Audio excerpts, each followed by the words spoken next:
Il lui a fallu 1 an d'infiltration. Pour le compte de la chaîne britannique Channel 4, cette musulmane a pris le niqab, le voile intégral, pour approcher les cercles des femmes, soutiens et recruteuses de l'État islamique en Syrie, mais en plein Londres. Au bout de 10 mois de persévérance et d'échanges internet, celle qui a pris comme nom d'emprunt Aïcha obtient enfin un rendez-vous physique.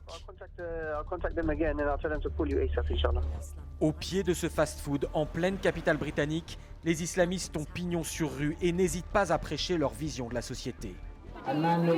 Vous ne serez pas un vrai musulman tant que vous n'aurez pas rejeté la démocratie. La charia est ce qu'il y a de mieux pour l'humanité. Bonjour ma sœur, frère Abou Halima m'a invité par texto. D'accord, quel est ton nom ma sœur? Je m'appelle Aïcha. Et toi ma sœur? Je m'appelle Aïcha fait le rapprochement. Derrière ce voile se cache cet internaute qui avait affiché après le crash de l'Airbus dans le Sinaï et les attentats de Paris cette phrase à l'adresse des victimes « Die in your rage », mourrez dans votre rage. Une femme pourtant très insérée dans la société britannique. Je suis conseillère d'orientation professionnelle. Premier contact est pris. Mais les sœurs, comme elles s'appellent entre elles, sont encore méfiantes sur Aïcha.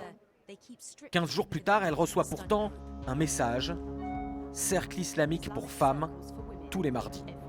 Sur invitation exclusivement, il s'agit d'une espèce de séminaire.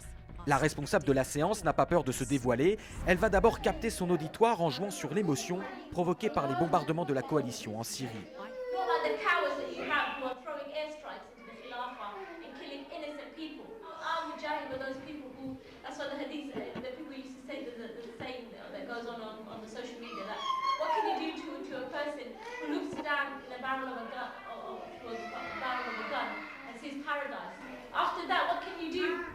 Peu à peu, Aïcha se fait accepter.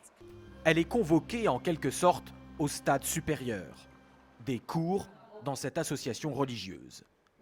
Au milieu des enfants, de ses mères très impliquées. Cette fois-ci, le discours de ce qui semble être l'une des chefs appelle clairement au recrutement pour rejoindre les rangs du groupe État islamique.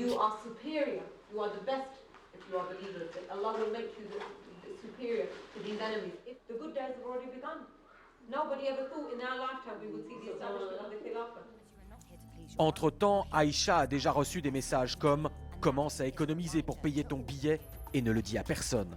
Une allusion claire à un départ possible en Syrie.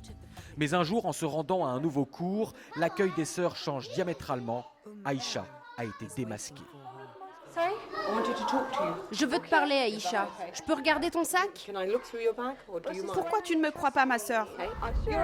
T'es une espionne, c'est ça? Laissez-moi partir. Non, on te laissera pas partir.